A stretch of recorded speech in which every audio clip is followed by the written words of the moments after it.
For the past 25 years, PR firm Edelman has released an annual global trust barometer. And unfortunately, our trust in institutions, like government agencies and businesses, and in individuals like CEOs, is on the decline. In 2025, just 37% of Canadians had trust in CEOs, down from 46% a decade earlier. Globally, Edelman finds that fewer people are trusting of their workplaces. This year, 25% of people said they do not trust their employer to, quote, do what's right, a 3% increase over 2024. So what's behind this decline in trust? I think we have a lot of questions still. Is it that we just think that all of our leaders are corrupt and are in it for themselves? That might be part of it. Understanding the differences here, I think, really matter. And I don't know as if we have been able to pinpoint that. My name is Bill McEvily. I am a professor of strategic management here at the Rotman School. As a researcher, I focus on relationships and networks of relationships in organizations and how that creates strategic value for organizations, as well as how those networks develop, form, and evolve. Bill also studies trust. What breaks or nurtures trust? How does it influence a company's success? How has a fully remote or hybrid workplace changed the equation? And crucially, as we're faced with an increasingly untrusting world, can businesses get it back once it's been broken? Welcome to the Executive Summary. I'm Megan Haynes, editor of the Rotman Insights Hub.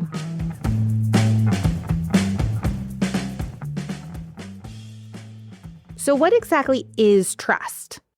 It's a bit complicated, but also intuitive at the same time. We trust our partners to be faithful, our friends to be supportive, and our family to be loyal. In organizations, it's similar. We trust our colleagues to do their jobs so we can do ours. We trust our managers to protect our interests. We trust HR to pay us on time.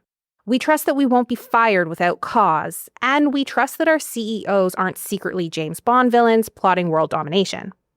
We have certain expectations of what that other person will or will not do. And when they don't live up to those expectations or they behave in some way that we prefer they would not, then we're vulnerable. So it's the metaphorical falling backwards to see if somebody's going to catch you. So trust is the willingness to be vulnerable to another person's actions based on some positive expectation that we have about that person's motives, intentions, or behaviors towards us. Vulnerability is the key word there. Bill says there are 3 dimensions that shape our trust, what he calls the ABI model: ability, benevolence, and integrity. So the ability one is kind of the most common. It's what people intuitively think about, particularly in a business setting. When we say we trust someone, we rely on them to do what they say they're going to do, when they're going to do it, deliver it at the level of quality that we expect. That's the ability aspect. Benevolence really means that you're looking out for my best interests. You understand what's important and you actually care about that. And so that's a different kind of violation, if you will, than whether or not you're being reliable. And then there's a third kind, which is called integrity, which really comes down to, do we hold similar values? Trust can exist between 2 people, a person and a group, a company and its employees, and of course, a citizen and their government. Trust has this notion of there being a leap of faith. At some level, I get some cues and some clues about you, and I think this is going to be beneficial for me, so I put myself out there. That's the vulnerability part. That is necessary for us to be talking about trust. And with vulnerability comes the potential of harm and at times actual harm. We'll talk specifically about harm in a few moments, but before we get to that, it's important to look at the role trust plays in our work day to day. I don't mean to suggest that it's some sort of cure-all or a panacea. If we're thinking about this in the work context, there are an infinite number of things that happen in the span of days and weeks that nobody is specifically telling us to do or to not do. I think of trust as kind of like the connective tissue that makes organizations work or not. There are all these things that we need from people that we work with that they're not compelled or obliged to do for us. When there's some sort of, in an extreme case, a shock, or there's some sort of uncertainty that we're experiencing, that's a moment where neither one of us anticipated that. And suddenly, how that affects your interest versus my interest may differ. What people do under those circumstances where there's some uncertainty trust really matters. And of course, the combination of those two things together, I depend on you, and suddenly there's this uncertainty where the world is changing. Trust is one of the things that can allow us to navigate that. So, considering today's political, civil, and economic uncertainty, trust is probably more important than ever.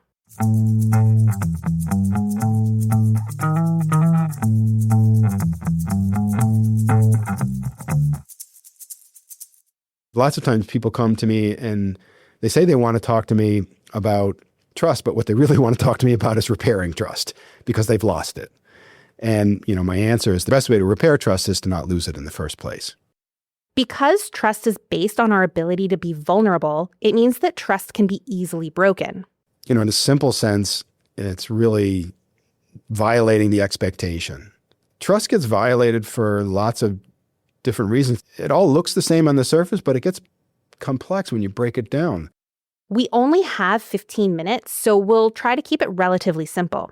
Trust is broken when something expected is not delivered. I clearly had this expectation, and somebody else just didn't uphold that when I had good reason to believe they should have. Sometimes trust is broken because a stated expectation isn't met. You did not get the promotion you were promised, or your colleague did not complete their portion of their work as assigned. But it can also be an unstated expectation. I trust my organization will promote people based on the merit of their work. And when the CEO's son is promoted over me, I worry nepotism is a factor instead. Or I trust that if I go to HR with a complaint, they'll keep it confidential. When the company brings in a legal team without first asking me, it feels like a violation of their responsibility to keep that confidentiality.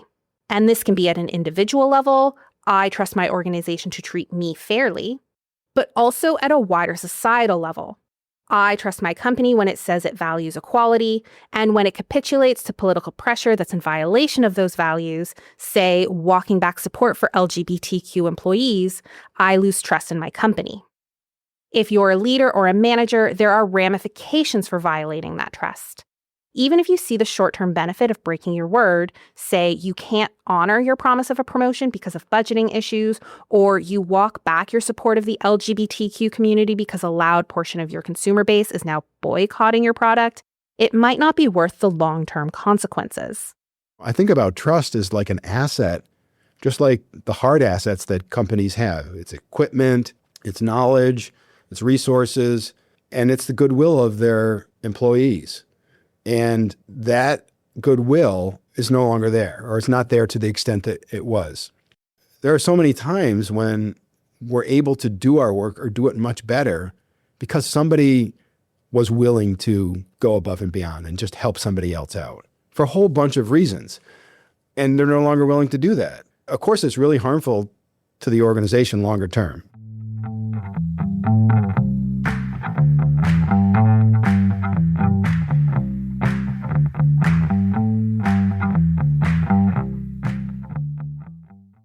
So how do you build, maintain, and repair trust? Unfortunately, there is no magical formula. What is going to be really effective and useful at one organization is going to be utterly useless at another. So it might sound cliche, but the best way of building trust is to consistently deliver on what you said you were going to deliver on. If you're an employee, that means doing your job. If you're a manager, it means balancing the needs of your people with the needs of your company. For organizations, it's also about designing systems that reinforce that trust.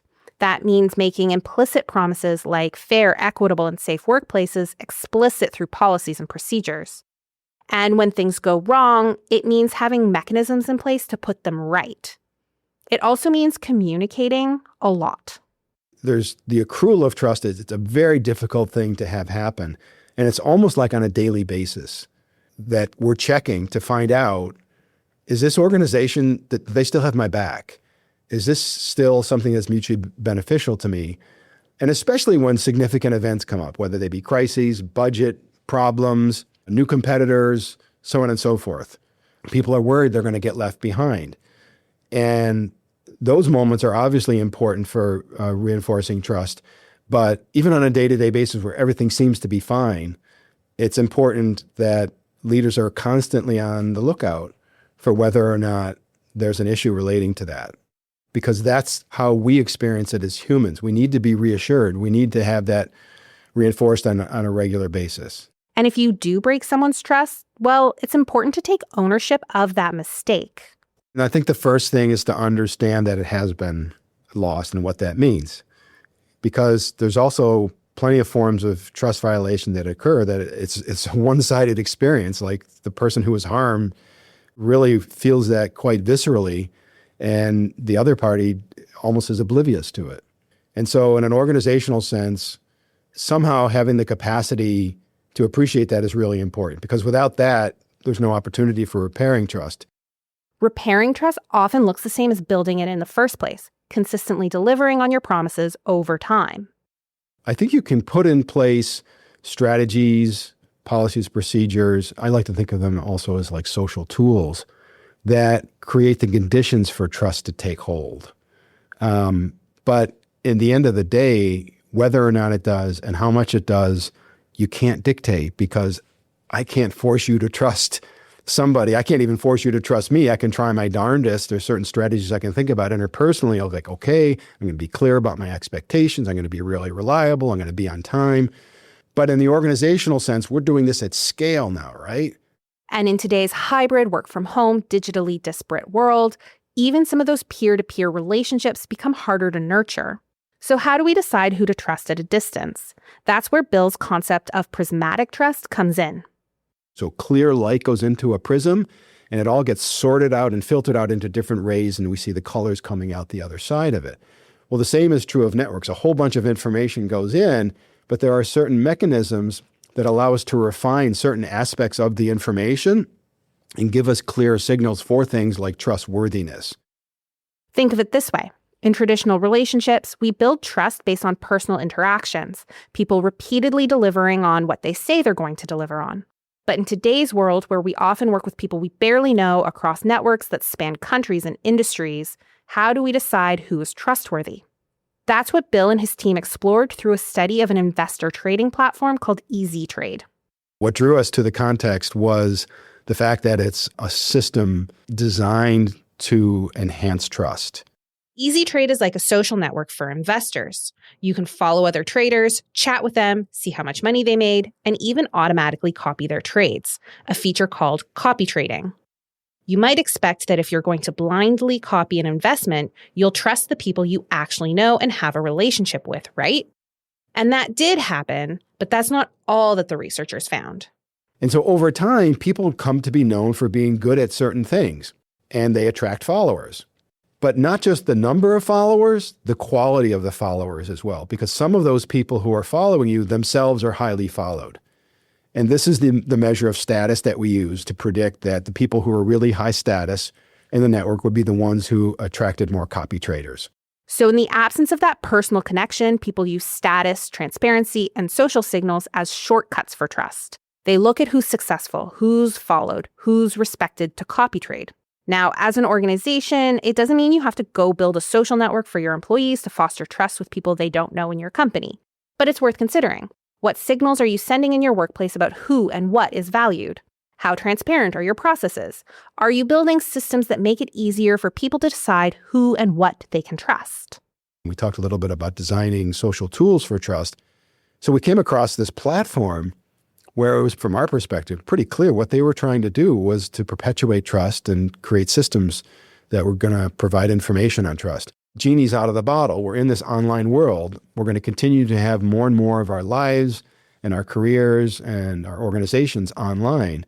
And there's great things that we can accomplish when we can really depend on people that are hard to find otherwise. So trusting at scale can be very powerful, but the risks are really enormous as well. But it's important for people to understand that there are mechanisms for ascertaining trust, even when we don't have the ability to know people personally. And that, I think, is necessarily our future, is collaborating with people that are really distant from us and relying on people that are really distant from us. Human beings are ingenious in figuring out how to trust strangers, but therein lies the paradox of that you open yourself up to harm. I think of it as an innately human thing, so it's not just something that's important in terms of running a business or any kind of organization. It's just how human society functions.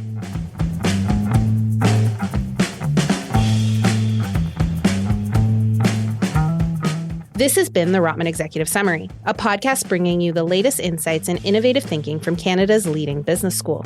Special thanks to Professor Bill McEvily. Join us next month as we chat with Professor Dimitri Anastakis on what history can teach us about Canada's current economic uncertainty. If you're just tuning in for the first time, check out some of our earlier episodes. We tackle everything from how to deal with burnout to whether AI can really be regulated. Make sure you subscribe on Apple, Spotify, YouTube, or Amazon, and consider giving this episode and the series a 5-star rating. It's hugely helpful in getting the word out. And if you want more bold ideas in less time, check out Rotman Visiting Experts, a monthly podcast featuring sharp conversations with today's top business thinkers, including Oliver Burkeman, Malcolm Gladwell, and Amy Edmondson. It's available wherever you get your podcasts. This episode was written and produced by Megan Haynes. It was recorded by Dan Mazzata and edited by Avery Moore-Kloss. Thanks for tuning in.